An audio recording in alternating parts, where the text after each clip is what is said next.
Jesus. Lewat setiap pujian penyembahan kami Tuhan. Haleluya. Baiklah bertata Engkau di atas setiap pujian penyembahan kami. Berikan kami roh sukacita-Mu Tuhan, untuk kami memberi yang terbaik buat Engkau. Terima kasih Tuhan, terima kasih. Biarlah hadirat-Mu Tuhan memenuhi setiap kehidupan kami pribadi Tuhan. Terima kasih Tuhan, terima kasih. Kami melakukan ibadah pagi hari ini hanya dalam nama Tuhan Kristus yang saya dengan Tuhan bersama dengan saya katakan amin, haleluya. Yang kabar saudara hari ini hidup sehat, berkata semangat, diberkati Tuhan. Amin. Mari kita bersama baca kita pagi hari ini, haleluya.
Mari kita menuju segala hati kebenaran. Amin.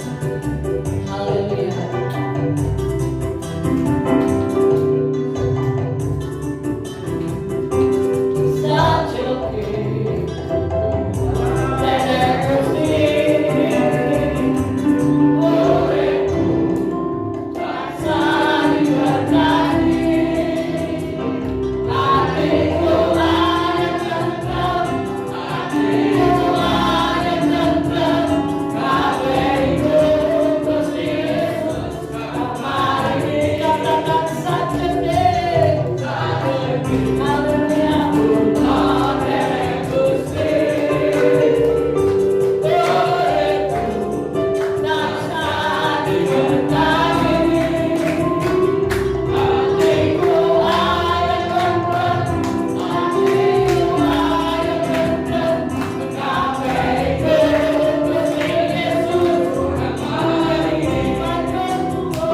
memberkati kita.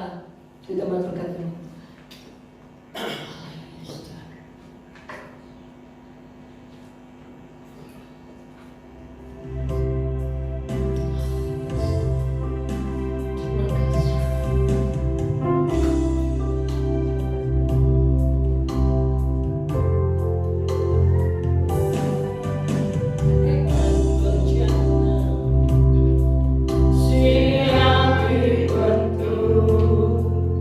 Inilah hidup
Pagi hari ini Tuhan, biarlah setiap pujian dan penyembahan kami itu boleh menyenangkan akan hati-Mu. Terima kasih Tuhan. Sebentar Tuhan, kami hendak dengarkan kebenaran firman-Mu. Berfirmanlah Engkau atas kami Tuhan. Urapi hamba-Mu, urapi kami semua dengan pengurapan dari tempat yang maha tinggi.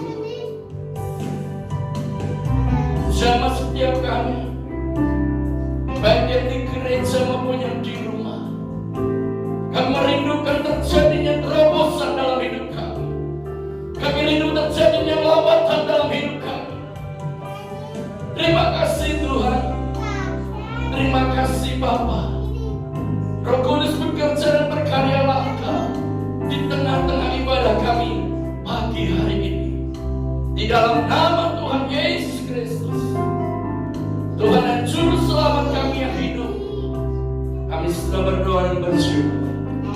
Haleluya. Amin. Shalom Bapak Ibu dalam Tuhan. Pagi ini kita patut bersyukur karena kita punya Allah yang sungguh baik dan teramat baik. Amin.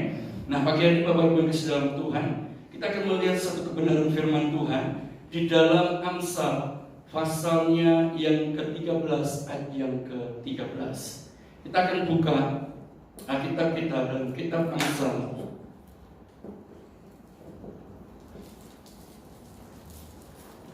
Amsal pasalnya yang ke-13 ayat yang ke-13. Bisa tayangkan?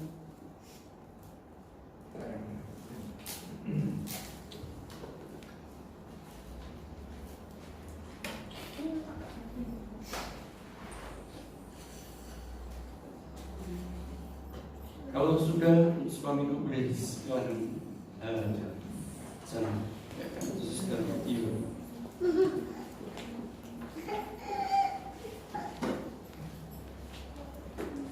Amsal 13 ayat ke-13 akan baca demikian bunyi firman Tuhan.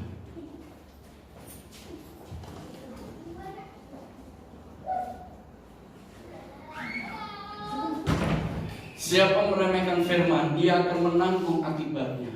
Tetapi siapa taat kepada perintah akan menerima balasan. Sekali lagi saya akan baca. Siapa yang meremehkan firman, dia akan menanggung akibatnya. Tetapi siapa taat kepada perintah akan menerima balasan. Bapak Ibu yang dikasihi oleh Tuhan, ini adalah tulisan daripada seorang raja yang bernama Salomo. Dalam kehidupan Salomo banyak memperhatikan bagaimana kehidupan orang yang meremehkan firman dan orang yang taat akan perintah Tuhan. Karena itulah Salomo tulis akan hal ini. Dan saya mau katakan ini adalah satu peringatan buat saya dan saudara juga. Kalau kita meremehkan firman, Alkitab katakan kita akan menanggung akibatnya. Tetapi sebaliknya, ketika kita taat kepada perintah, Alkitab katakan kita akan menerima balasan. Saudara, kata taat dalam ayat ini, itu artinya saudara menjalankan apa yang Tuhan perintahkan dalam kehidupan kita. Jadi dengan kata lain saya mau katakan, barang siapa melakukan apa yang Tuhan perintahkan di dalam kehidupannya, maka orang yang demikian inilah yang akan menerima balasan. Katakan amin. Kata balasan di dalam ayat ini itu juga bicara dengan begitu banyak hal. Balasan juga bicara tentang upah. Balasan juga bisa bicara tentang ganjaran. Balasan juga bisa bicara tentang berkat. Balasan di sini juga bisa bicara tentang penghargaan, atau dalam bahasa Inggrisnya dipakai kata reward. Kalau kita ingin di dalam kehidupan kita satu kali kita ingin mengalami yang namanya berkat daripada Tuhan, Kita ingin mengalami yang namanya ganjaran daripada Tuhan. Kita ingin mengalami yang namanya pahala, upah, atau penghargaan ritme daripada Tuhan.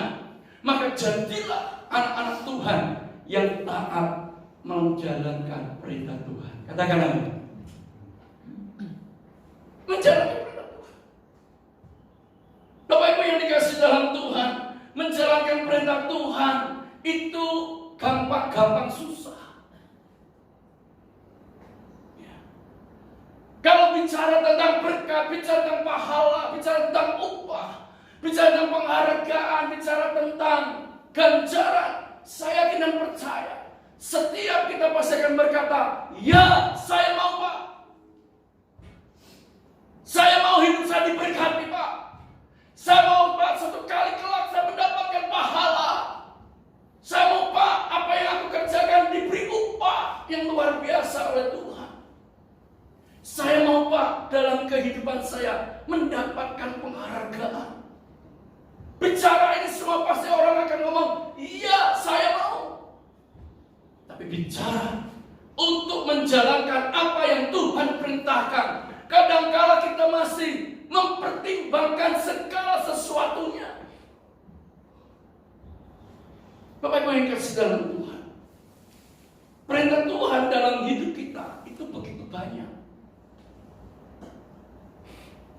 Pagi hari ini saya menyampaikan ini beberapa hal. Apa itu perintah Tuhan yang harus kita jalankan? Kalau kita baca, kita ada banyak perintah Tuhan. Yang pertama, bicara mengampuni, itu perintah Tuhan. Setiap hari, mungkin kita berdoa tentang doa Bapa kami. Di dalam kata-kata doa Bapa kami, ada kalimat yang berkata, ampunilah mereka seperti kami juga mengampuni mereka yang bersalah kepada kami. Tiap hari mungkin kita mendoakan, ampuni seperti mereka, seperti kita mengampuni mereka. Dalam doa kami. Tetapi dalam realita kehidupan, ketika kita diperhadapkan dengan orang yang menyakiti hati kita, apakah kita bisa menjalankan perintah Tuhan ini?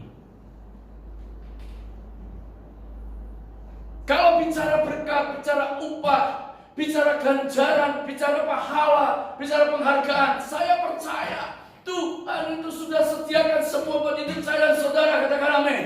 Masalahnya sekarang, maukah kita menjalankan apa yang menjadi perintah Tuhan? Salah satunya yang pertama, maukah kita mengampuni orang yang sudah menyakiti hati kita? Maukah kita mengampuni orang yang sudah melukai hati kita? Itu tidak mudah, saudaraku. Apalagi dalam keluarga, suami istri. Bicara keluarga, suami istri bisa terjadi gesekan. Saya tahu itu. Karena saya juga mengalami. Beda pendapat, beda pandangan itu pasti dalam namanya keluarga. Mungkin kita dilukai. Tetapi sekali lagi saya katakan, kita sebagai suami istri harus bisa saling mengampuni. Amin. Jangan ada di antara suami istri khususnya yang ada saat ini yang sudah terjadi konflik, lalu bahasa Jawa bilang nenengan, saudara kemudian tahu nenengan saudara, ya, tidak saling bicara, mungkin tidur satu ranjang, tapi singkur-singkuran bahasa Jawanya, tidak sapa-sapaan lagi. Saudara, kalau kita seperti itu, tidak ada pengampunan, maka jangan mengharapkan hidupmu diberkati. Maka jangan mengharapkan engkau ingin mendapatkan upah atau pahala yang daripada Tuhan.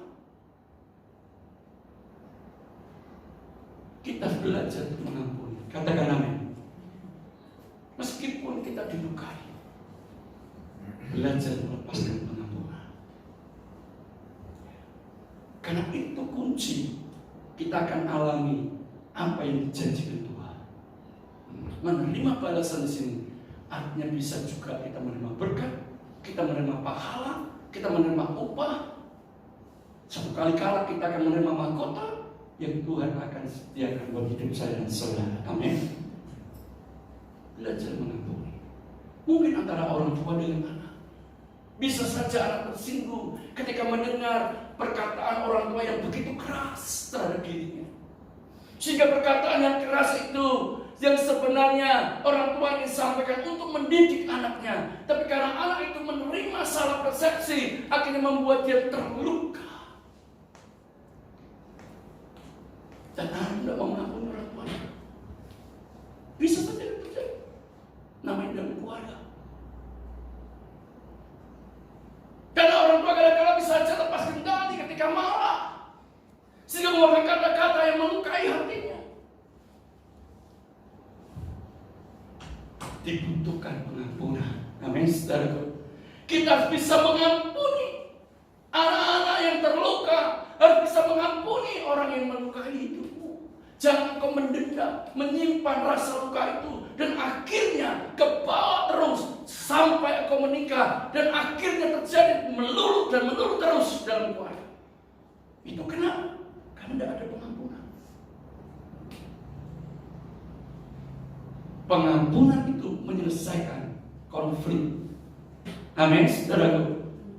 Kalau orang bisa melepaskan pengampunan, maka konflik itu selesai. Tapi kalau tidak, akan terus berkelanjutan. Saudara, jangan remehkan. Berkelanjutan.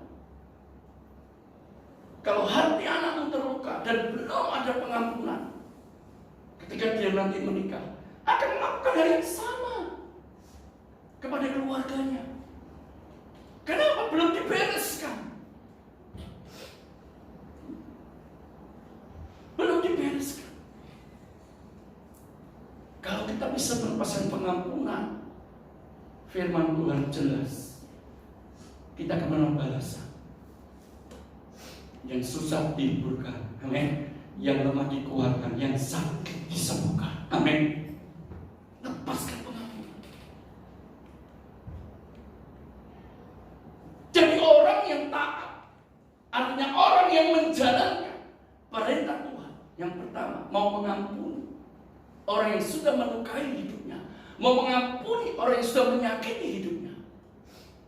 Orang yang demikian inilah dia akan mendapatkan apa yang Tuhan janjikan. Katakan apa? Yang kedua, apa perintah Tuhan yang harus kita kerjakan, yang harus kita lakukan? Yang kedua adalah dalam hal memberi, saudara. Dalam hal memberi. Saudaraku yang dikasihi dalam Tuhan, Alkitab katakan, kalau kita memberi, kita harus memberi dengan hati yang tulus. Banyak orang memberi tapi hatinya tidak tulus. Tuhan tidak mau ini terjadi dalam hidup kita. Kita kalau memberi sesuatu, baik itu untuk pekerjaan Tuhan, baik itu untuk keluarga saudara, baik itu untuk orang yang perlu ditolong, lakukan itu, jalankan perintah Tuhan itu dengan ketulusan hati. Katakan amin. Saudara tidak perlu mengharapkan, saudara berpikir nanti kalau aku memberi, maka aku pasti diberi. Yes, Alkitab berkata begitu. Berilah maka kau akan diberi. Jelas itu Alkitab ngomong. Tetapi kita tidak usah punya pikiran seperti itu. Kalau saudara yang menjalankan perintah Tuhan, aku ingin menolong saudaraku yang sedang berkesusahan, lakukan saja. Ingat, yang perlu ditolong adalah saudara kita yang sedang mengalami kesusahan. Saudara kita yang mengalami kesulitan. Itu yang harus kita beri bantuan kepada dia. Kalau saudara digerakkan Tuhan untuk mengerjakan itu, kerjakan itu, lakukan itu dengan ketulusan hati. Saya percaya, saat kita mengerjakan semuanya itu dengan ketulusan hati, Tuhan itu melihat hati saudara dan hati saya. Amin. Manusia tidak lihat bagaimana isi hatimu, tapi Tuhan itu maha melihat apa yang ada dalam hatimu. Ketika kau menjalankan perintah Tuhan ini dalam hal memberi, khususnya memberi kepada orang yang dalam kesulitan, dalam kesusahan, maka disitulah kau akan melihat apa yang Tuhan katakan dalam Amsal 13 ayat yang ke-13 ini terjadi dalam kehidupan kita. Katakan amin. Terjadi. Karena Tuhan tidak pernah ingkar janji dengan apa yang diperkatakannya. Amin. Manusia bisa ingkar janji, Bapak Ibu. Dia ngomong hari ini seperti ini, besok belum tentu sama. Bahkan seringkali kita pernah mendengar pagi ngomong begini, sore ngomongnya begitu. Itulah manusia. Tapi Tuhan beda. Amin. Dia kalau berbicara itu za dan amin. Katakan amin. Itulah Tuhan kita. Dia selalu pegang setiap apa yang dikatakannya. Itulah Tuhan kita. Katakan amin. Karena itu kalau kita diperintahkan untuk memberi, lakukan itu. Kerjakan itu. Tidak usah menunda-nunda. Sebab ketika kita belajar untuk menunda, yang seharusnya kita mendapatkan berkat dan berlimpah, itu tidak terjadi. Kenapa? Karena kita menunda. Banyak orang menunda kenapa? Banyak orang lebih mempertimbangkan untung ruginya. Itulah kadang-kala kita. Kita seringkali berspekulasi, mempertimbangkan segala sesuatu. Kalau aku memberi untung pokok, seringkali kita seperti itu. Kalau aku memberi untung pokok, banyak pertimbangan-pertimbangan yang seringkali akhirnya membuat kita tidak bisa menjalankan apa yang Tuhan perintahkan. Dan akibatnya yang terjadi, kita ingin diberkati, kok tidak diberkati. Lalu mulai menyalahkan. Pendeta ini tidak perlu kuasa. Mulai menyalahkan. Ya, gerejanya kurang hadirat Tuhan. Macam-macam. Padahal Alkitab dengan jelas mengatakan, kalau kita mau menjalankan apa yang Tuhan perintahkan, pasti berkat itu selalu ada dalam hidup kita. Amin. Kita tidak tahu caranya. Berkat itu dikirimkan Tuhan melalui cara apapun, kita tidak ngerti. Karena Tuhan itu punya berbagai macam cara yang ajaib untuk memberkati hidup saya dan hidup saudara. Katakan amin. Berulang-ulang kali pernah saya sampaikan kepada Bapak Ibu semuanya tentang kisah seorang ibu yang harusnya membayar kontrak di suatu rumah di mana dia kontrak. Tinggal 2 minggu kalau tidak salah. Dia bayar kontrak. Tidak punya uang. Yang dilakukan oleh ibu ini, dia hanya datang ke gereja dan dia berdoa kepada Tuhan. Dia berdoa sama Tuhan. Sebelum tiba waktunya untuk dia tinggalkan tempat kontrakan. Kan kalau waktunya tiba kan harus minggir dari rumah kalau tidak bayar. Tuhan kirim berkat. Bukan uang dari surga jeblok di depan matanya dia. Tidak. Kalau Tuhan langsung kirim uang dari langit turun di depan kita, saya percaya itu nyalai bank yang di Indonesia karena nomornya beda.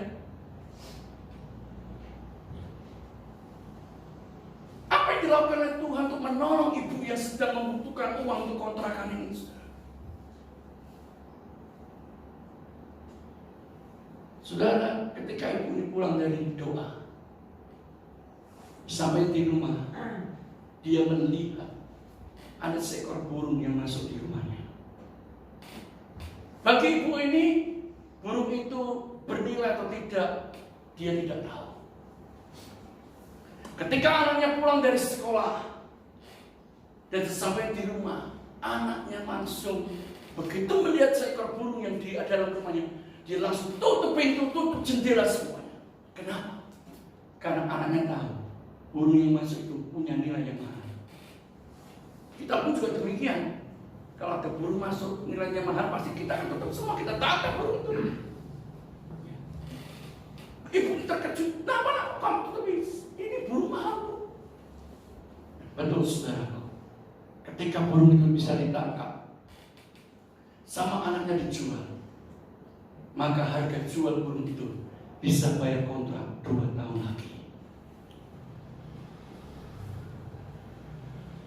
Tuhan bisa pakai caranya yang ajaib untuk memberkati hidup kita. Amin, saudaraku. Yang penting buat hidup saya dan saudara, lakukan, jalankan apa yang Tuhan perintahkan. Ibu ini melakukan dalam hal apa? Doa. Dalam hal apa? Beribadah kepada Tuhan. Alkitab dengan jelas mengatakan, kalau engkau beribadah kepada Tuhan, maka air dan roti dalam hidupmu tidak akan pernah habis. Jelas. Artinya apa? Kalau engkau mau mengutamakan setiap apa yang Tuhan perintahkan dalam hidupmu dan hidupku, Tuhan pegang apa yang dikatakan. Amin, saudara. Banyak kali yang kita pikirkan adalah hanya balasannya, hanya ganjarannya, hanya penghargaannya, hanya berkatnya. Itu yang seringkali kita inginkan. Tapi kita tidak mau kerjakan apa yang Tuhan perintahkan.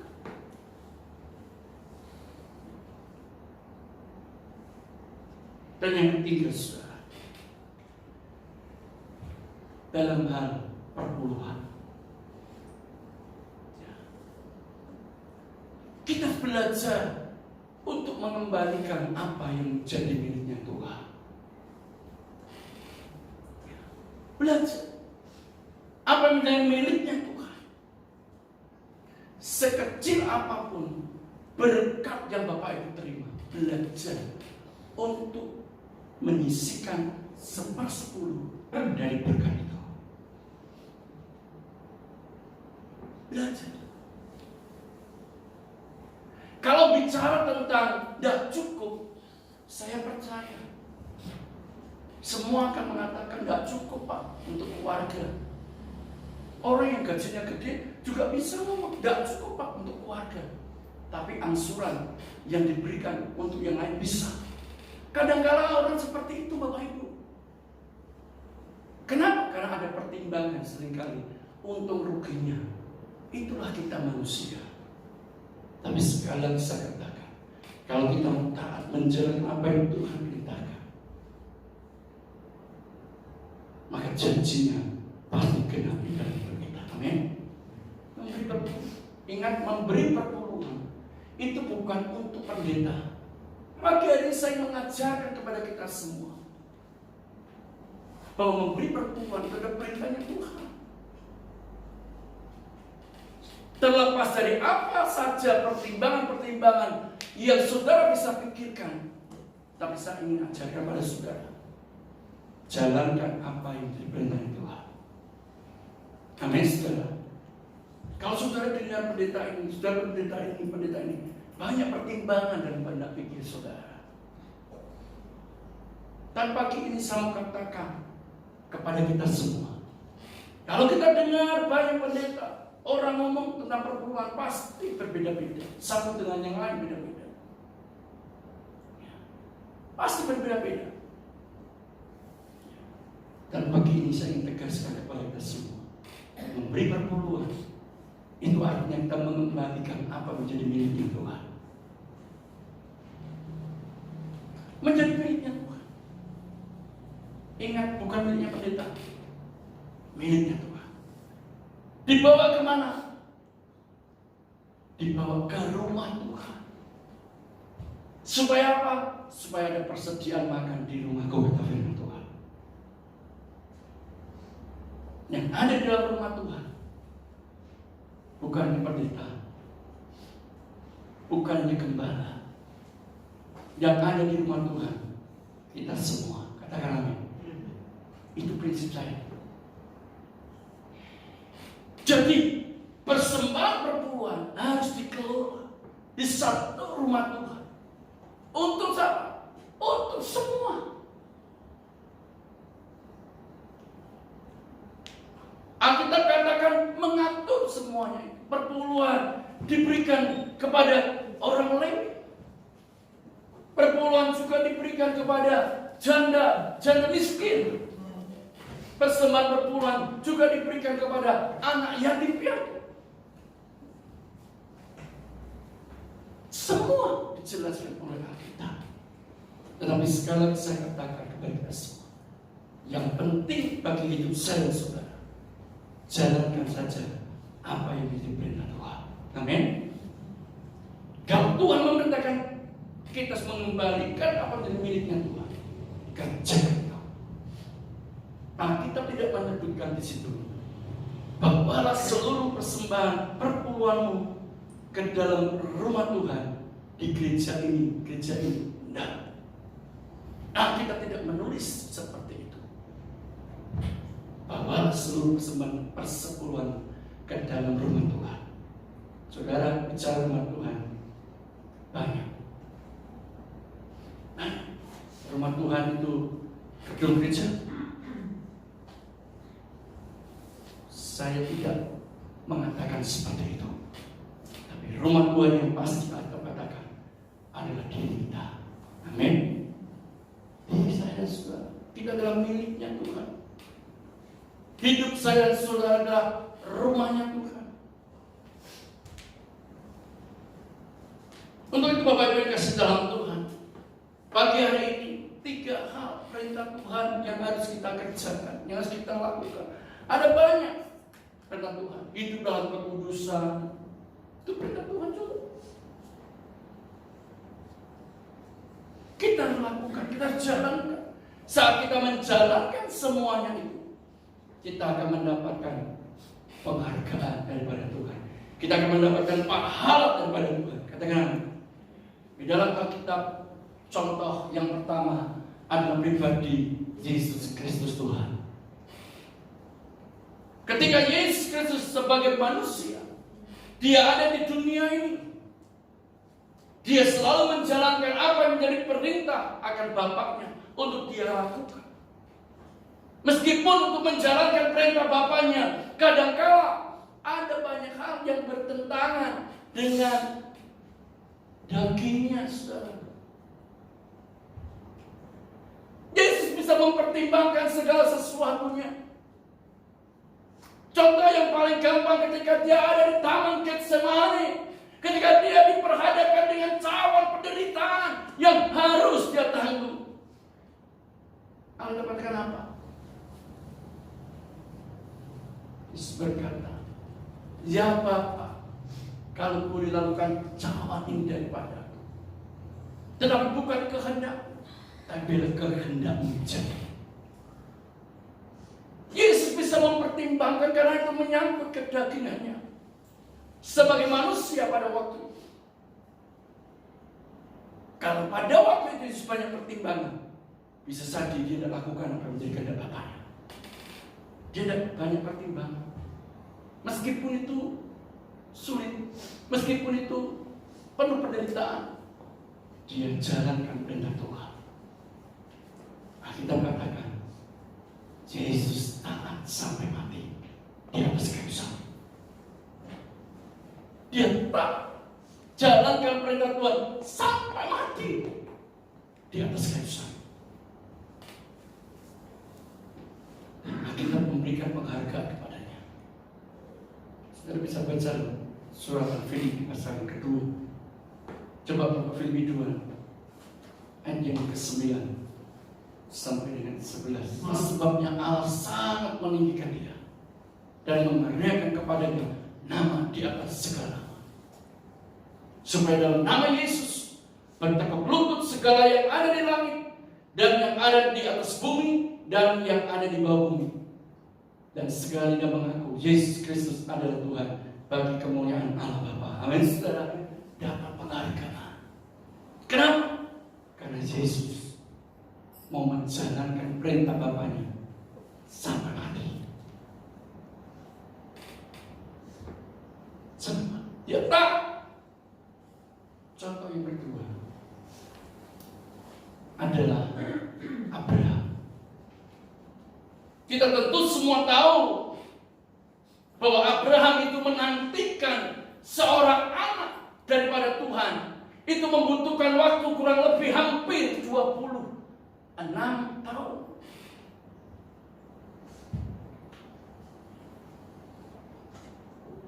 Tetapi setelah menerima anak yang Tuhan janjikan kepadanya, tiba-tiba Tuhan berfirman kepadanya, Abraham, bawa anakmu, persembahkanlah kepadaku di Gunung Moria.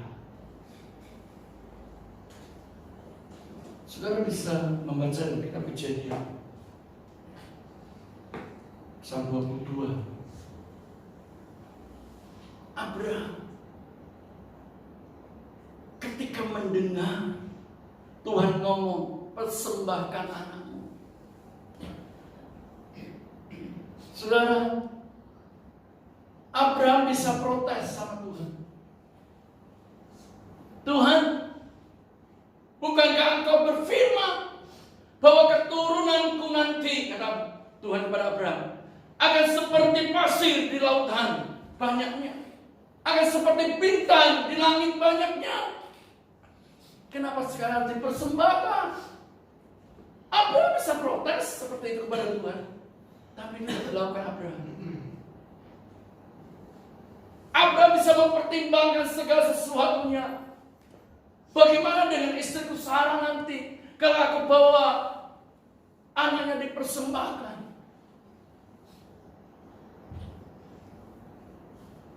Abraham tidak punya pertimbangan-pertimbangan yang lain. Alkitab katakan keesokan harinya, berarti kan keesokan harinya Abraham lakukan apa yang Tuhan perintahkan. Dia pergi ke gunung yang Tuhan tuju. Itulah Gunung Moria. Abraham bisa saja mempertimbangkan segala sesuatunya. Karena bagi orang Israel pada waktu itu, saudaraku, tidak ada yang namanya mempersembahkan manusia. Yang ada adalah mempersembahkan binatang. Manusia tidak pernah dipersembahkan. Manusia tidak pernah dikorbankan. Menurut adat istiadat bangsa Israel, yang hanya dipersembahkan, dikorbankan adalah binatang. Abraham bisa itu ngomong, tapi tidak dilakukan Abraham.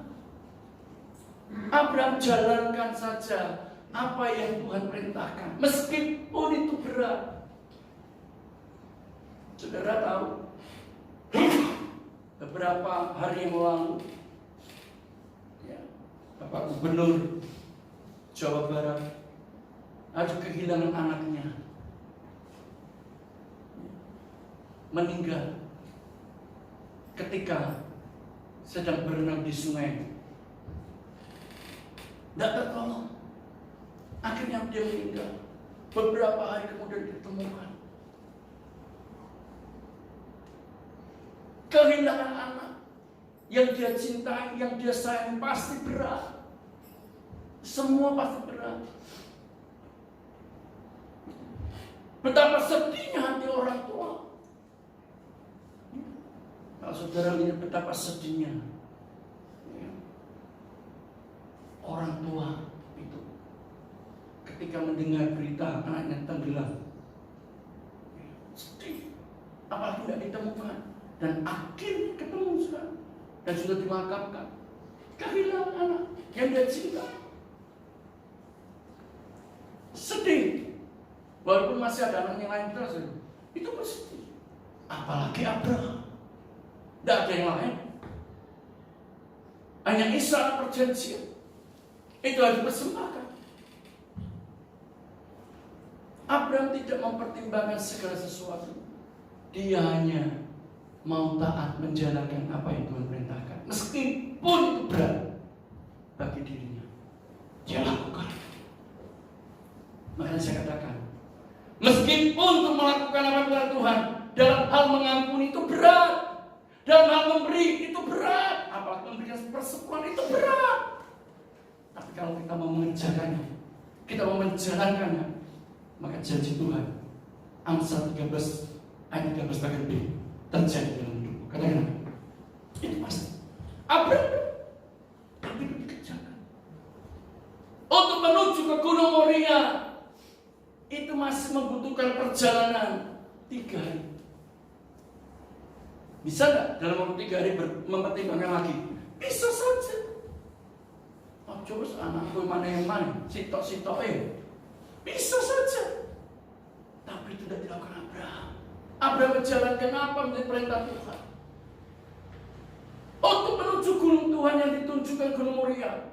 3 hari perjalanan. Sesampainya di Gunung Moria itu, saudaraku, mulai naik gunung. Dan saat naik gunung di tengah-tengah, Abraham berkata pada bujanya, sudah kamu di sini, aku sama anakku naik. Maka Abraham naik sampai ke puncak gunung.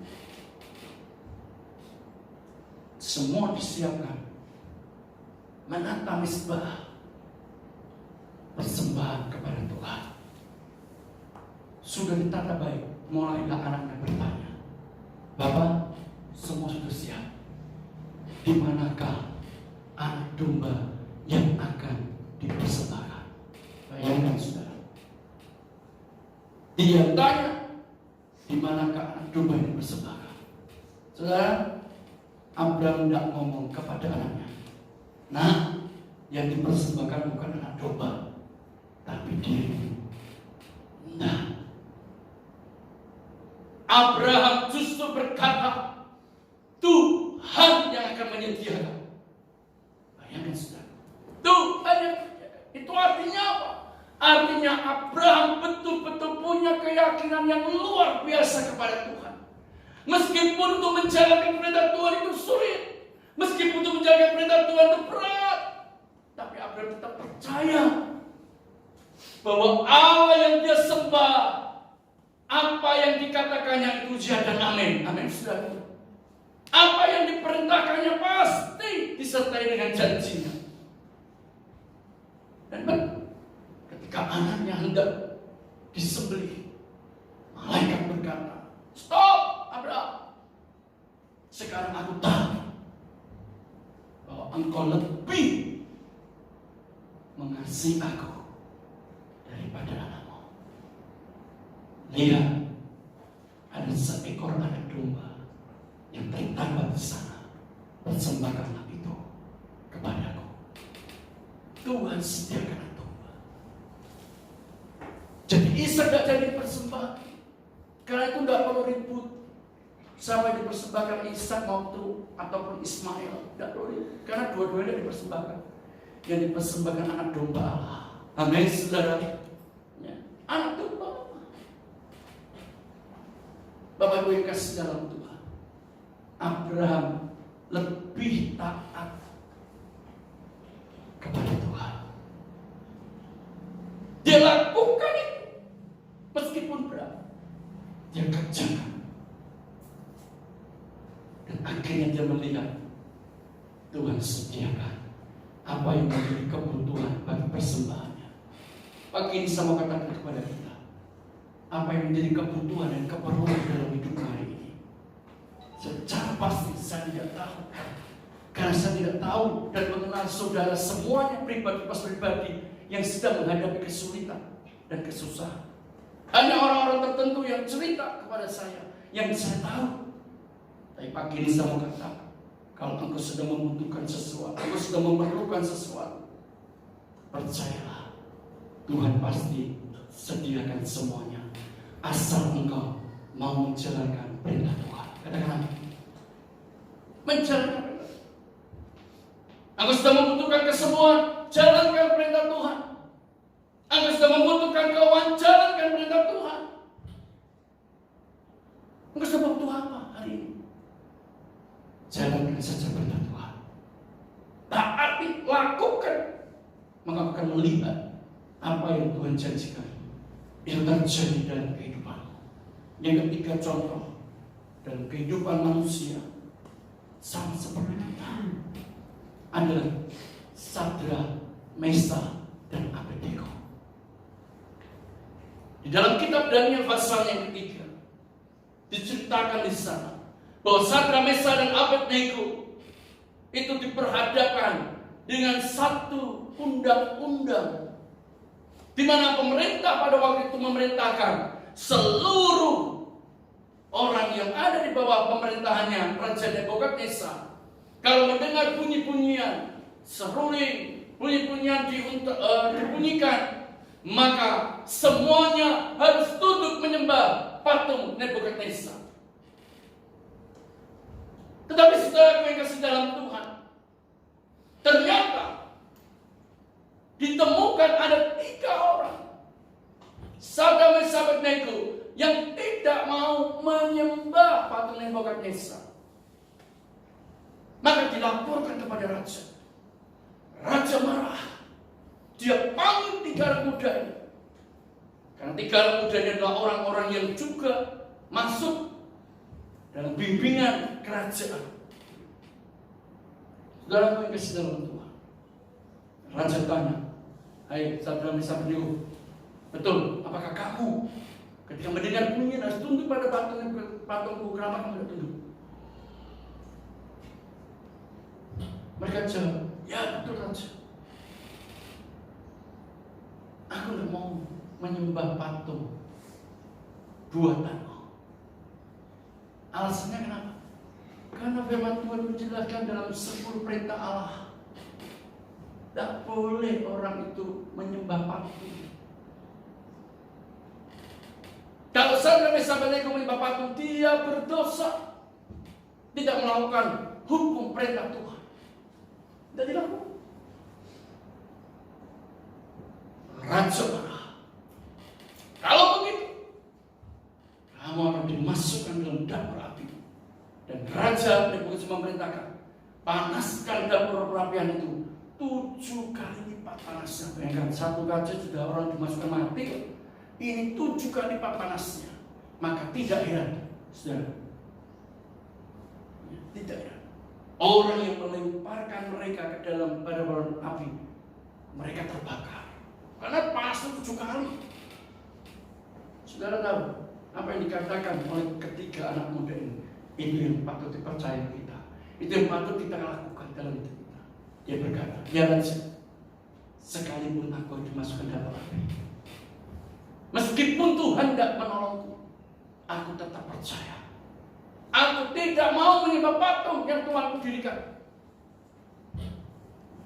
Seandainya Tuhan tidak tolong, saudaraku, dia mengatakan pada Raja, seandainya Tuhan tidak tolong, aku tetap menyembah Tuhan.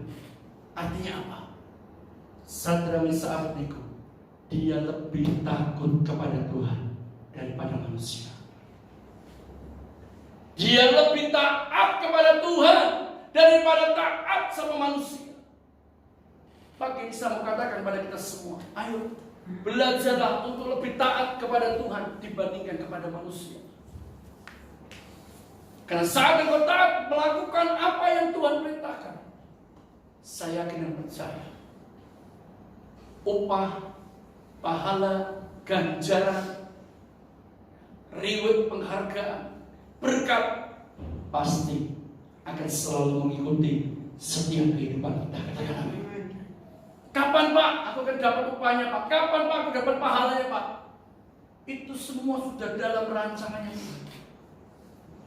Saya tidak bisa menentukan, karena saya bukanlah Tuhan. Tetapi percayalah, Tuhan melihat isi hatimu. Yang penting buat kita, jalankan saja apa menjadi perintah dari Tuhan dengan penuh ketaatan. Amin. Maka kau akan melihat cara Tuhan untuk memberikan upah, cara Tuhan untuk memberikan pahala, cara Tuhan untuk memberikan berkat. Itu akan Tuhan nyatakan di luar apa yang tidak pernah engkau pikirkan, di luar apa yang tidak pernah engkau bayangkan, di luar apa yang tidak pernah timbul dalam hatimu. Itu yang akan Tuhan sediakan. Katakan amin. Seperti tadi yang saya katakan di Mojokerto, apakah dia punya pikiran kalau Tuhan akan memberkati dia untuk membayar kontrak rumahnya dengan melalui seekor burung masuk di rumahnya? Pasti tidak terbayangkan itu. Saya percaya pasti tidak terbayangkan. Oh, cara Tuhan menolong yang masuk rumah burung, tidak terbayangkan. Tapi itulah cara Tuhan. Kita jangan pernah membatasi cara Tuhan untuk menolong hidup saya dan saudara. Amin. Tuhan kalau kau tolong aku seperti ini Tuhan. Tuhan kalau mau tolong aku seperti ini. Tidak usah ngatur Tuhan. Tuhan sudah lebih tahu caranya bagaimana untuk menolong hidup saya dan hidup saudara. Amin. Yang penting bagi hidup saya dan saudara, jalankan saja perintah Tuhan dengan taat dan setia kepada Dia. Amin. Tuhan Yesus memberkati. Mari kita datang kepada Tuhan. Haleluya.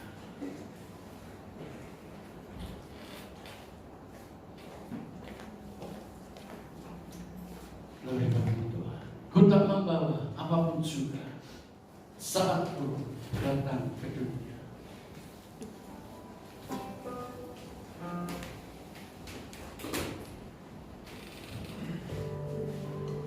Mari kita bangkit berdiri saudara. Ialah mata kaya oh Jesus, haleluya. Ku tak membawa apapun juga saat ku datang ke dunia. Ku tinggal semua, ku tinggal semua.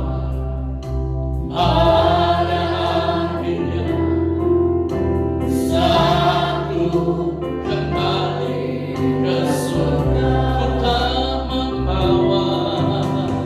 Ku tak membawa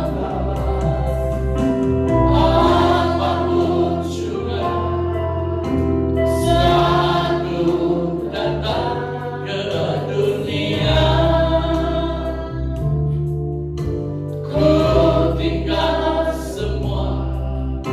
Pada akhirnya saat ku kembali ke surga. Katakan inilah yang ku punya. Inilah yang ku punya. Hati sebagai hamba yang mau taat dan setia padamu Bapa. Kemana akan ku bawa hati yang menyembah dalam roh dan kebenaran sampai selamanya. Ku tak membawa,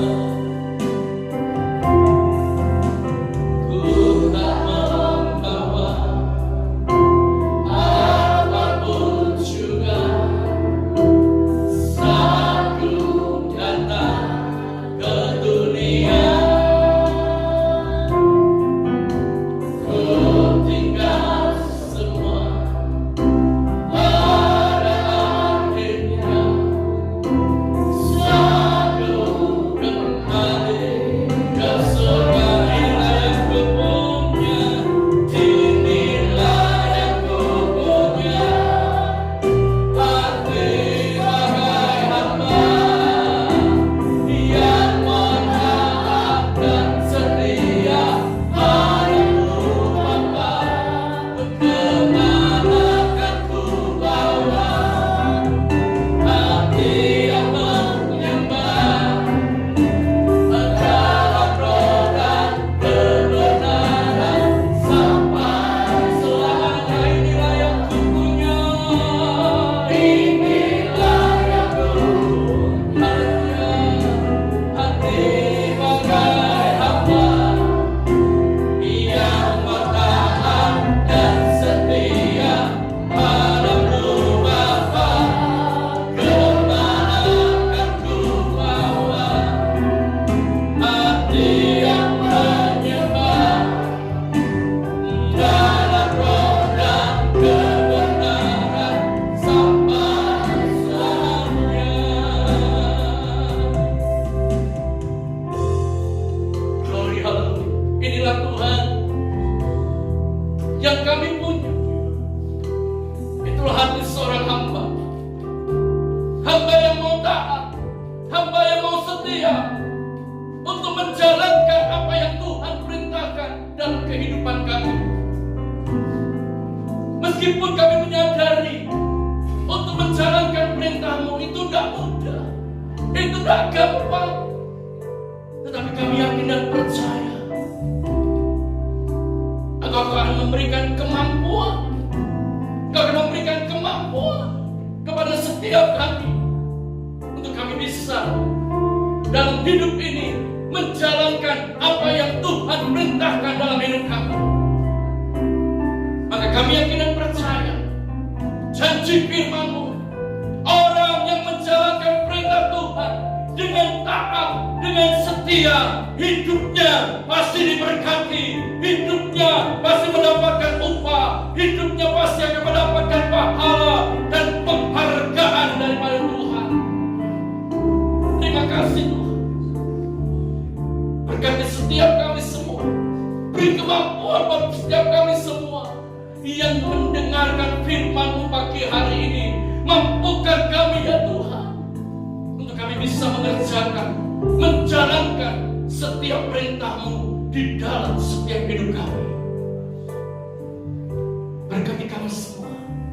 Apa menjadi kebutuhan kami, apa yang menjadi keperluan kami pagi hari ini, kami yakin dan percaya yang sakit disembuhkan, yang lemah dikuatkan, yang susah dihiburkan, yang berkekurangan dicukupkan dan diberkati Tuhan. Karena bagi Tuhan tidak ada yang mustahil. Tuhan mampu dan sanggup melakukan setiap perbuatan-perbuatan yang ajaib di dalam setiap kehidupan kami. Kiranya berkat-Mu turun atas setiap kami semua di dalam nama Tuhan kami Yesus Kristus. Kami sudah berdoa dan mengucap syukur yang sudah diberkati. Mari kita katakan amin.